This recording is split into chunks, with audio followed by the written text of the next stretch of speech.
Você se lembra onde estava quando o mundo parou? Houve um momento, no início de 2020, em que o ritmo frenético da vida moderna, com seu zumbido constante de trânsito, agendas lotadas e notificações incessantes, encontrou um silêncio abrupto e universal. As ruas das maiores metrópoles do planeta, antes rios de movimento, esvaziaram-se. O futuro, que parecia um caminho pavimentado e previsível, tornou-se um nevoeiro denso e desconhecido. Nesse silêncio forçado, confinados às paredes de nossas casas, fomos obrigados a confrontar um tipo diferente de vazio. Não era apenas a ausência de ruído ou de pessoas, mas um vazio interior. As distrações que por tanto tempo preencheram nossos dias foram removidas, e no espaço que deixaram, uma pergunta começou a ecoar, primeiro como um sussurro, depois como um clamor. É só isso? Qual é o sentido de tudo isso? A estrutura que sustentava nossa identidade, menos nosso trabalho, nossa rotina, nossos planos de viagem, nossos encontros sociais tremeu. Para muitos, ela ruiu completamente. E, como o rei Salomão escreveu, há quase 3.000 anos no livro de Eclesiastes, tudo debaixo do sol de repente pareceu vaidade e aflição de espírito. A busca por mais um degrau na carreira, por mais um bem material, por mais uma experiência passageira, perdeu a cor diante da fragilidade da vida, exposta de forma tão crua. Estávamos diante de um inimigo invisível, uma praga moderna, que assim como as pragas do Egito, narradas no livro do Êxodo, não apenas desafiou nossa saúde, mas também nossos deuses, os deuses da produtividade, da autossuficiência, da certeza científica e do progresso inabalável. Vimos a ciência correr contra o tempo, vimos a economia global de joelhos e sentimos na pele nossa própria impotência. Foi um lembrete humilhante de que, apesar de toda a nossa tecnologia e conhecimento, não tínhamos o controle. Essa sensação de desamparo não é nova para a humanidade. Milênios antes de nós, outras gerações também enfrentaram o abismo. Pense no povo de Israel, recém-liberto da escravidão no Egito. Eles haviam testemunhado milagres, visto o mar se abrir, mas se viram em um deserto vasto e implacável. O passado era uma memória de sofrimento, o futuro uma promessa distante, e o presente era areia CG incerteza. No deserto, suas prioridades foram radicalmente redefinidas. A busca não era por ouro ou status,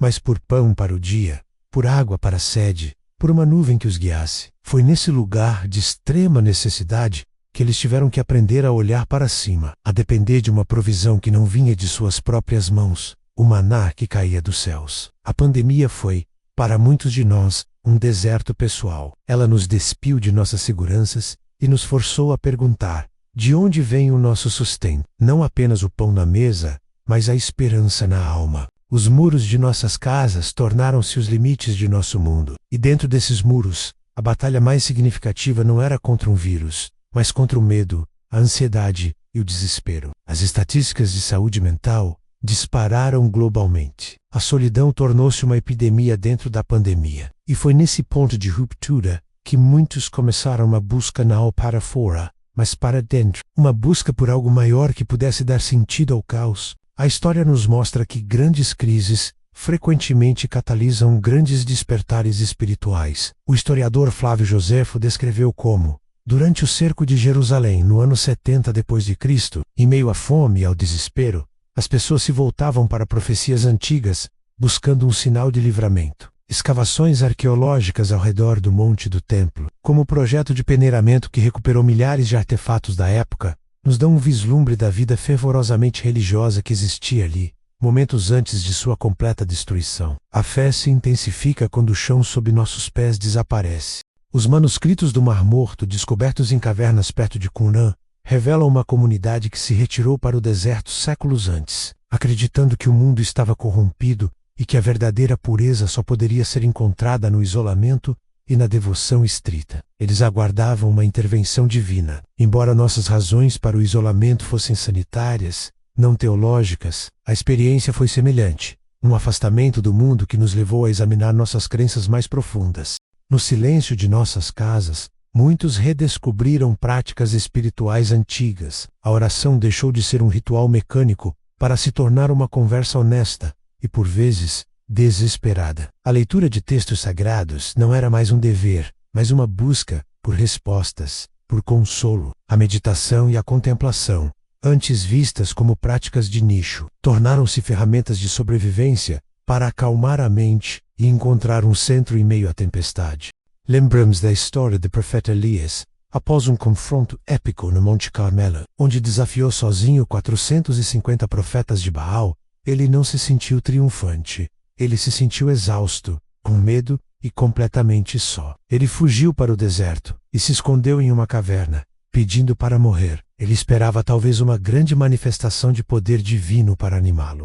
Mas, como nos conta o primeiro livro de Reis, Deus não estava no vento forte que fustigava a montanha, não estava no terremoto que abalou a terra, nem no fogo que consumia as rochas. Deus se manifestou em uma voz mansa e delicada, um síssil tranquilo e suave. Para muitos, a revelação do propósito pós-pandemia não veio em um evento estrondoso, mas nesse silêncio. Na quietude forçada, foi possível ouvir a voz interior, que o barulho do dia a dia sempre abafava. Nessa quietude, as prioridades começaram a mudar de forma tangível. O fenômeno que ficou conhecido como a grande renúncia não foi apenas sobre pessoas buscando salários melhores. Foi sobre pessoas buscando vidas melhores, buscando trabalhos que não apenas pagassem as contas, mas que tivessem significado, buscando um equilíbrio que permitisse tempo para a família, para a saúde, para a comunidade. A busca por propósito nos levou a reexaminar nossos relacionamentos. As videochamadas,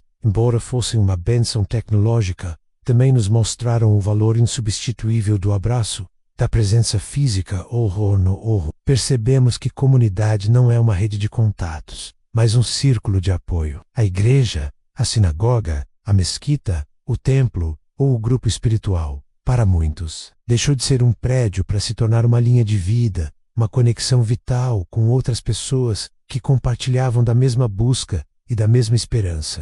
Essa jornada de reavaliação se assemelha à do filho pródigo, na famosa parábola contada por Jesus, um jovem que tinha tudo segurança, família, herança menos, mas acreditava que a verdadeira vida estava lá fora. Ele pegou sua parte da fortuna e partiu para uma terra distante, onde gastou tudo em uma vida de prazeres passageiros. Ele buscou seu propósito na independência e na autoindulgência. Então, uma crise o atingiu. Uma grande fome sobreveio àquela terra. Sozinho, sem dinheiro e sem amigos, ele chegou ao fundo do poço, desejando comer a comida dos porcos. Foi ali, no ponto mais baixo de sua vida, que ele caiu em si. Ele se lembrou da casa de seu pai.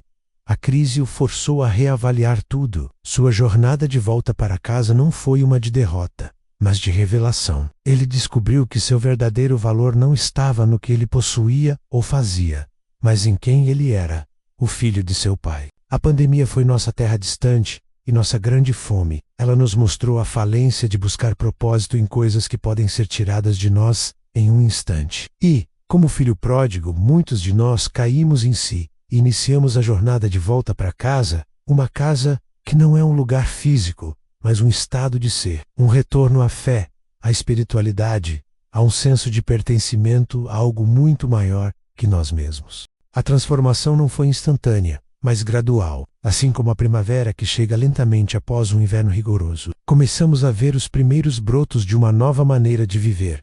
A gratidão tornou-se mais presente. Passamos a valorizar o profissional de saúde, o entregador, o funcionário do supermercado, os pilares que sustentaram nossa sociedade, quando tudo mais parou. A natureza, para muitos, tornou-se um santuário, um lugar de refúgio e reconexão com o Criador. A arqueologia nos ensina que civilizações deixam para trás os seus monumentos. Mas o verdadeiro legado de uma geração não está nas pedras que ela empilha, mas nos valores que ela cultiva. Qual será o legado da nossa geração pós-pandemia? Teremos construído algo duradouro a partir das ruínas de nossa antiga normalidade? A resposta está na continuidade dessa busca. A crise nos deu o chamado, a provação nos testou, e agora vivemos a fase da transformação. O propósito encontrado no silêncio precisa ser vivido no barulho do mundo que retorna. A fé redescoberta na solidão precisa se traduzir em compaixão e serviço na comunidade. A lição da nossa fragilidade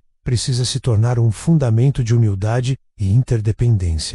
Lembramos de Ruth, a Moabita. Após perder o marido, ela se viu em uma encruzilhada. Sua sogra, Noemi, também viúva e amargurada, a instruiu a voltar para seu povo e seus deuses. Era a escolha lógica, o caminho mais seguro. Mas Ruth, em um dos maiores atos de fé e lealdade da Bíblia, recusou. Ela olhou para Noemi e disse as palavras imortais: aonde quer que fores, irei eu, e onde quer que pousares, ali pousarei eu. O teu povo será o meu povo, e o teu Deus será o meu Deus. Sua decisão de se agarrar à fé e à família em meio à perda e à incerteza não apenas mudou seu destino, mas a inseriu na linhagem do rei Davi e finalmente na narrativa central da fé abraâmica. Ela encontrou seu propósito não ao retornar ao que era familiar, mas ao avançar com coragem em direção a um futuro desconhecido, sustentada apenas por sua convicção. A pandemia nos colocou em uma encruzilhada semelhante à de Ruth. Poderíamos tentar voltar para nosso antigo povo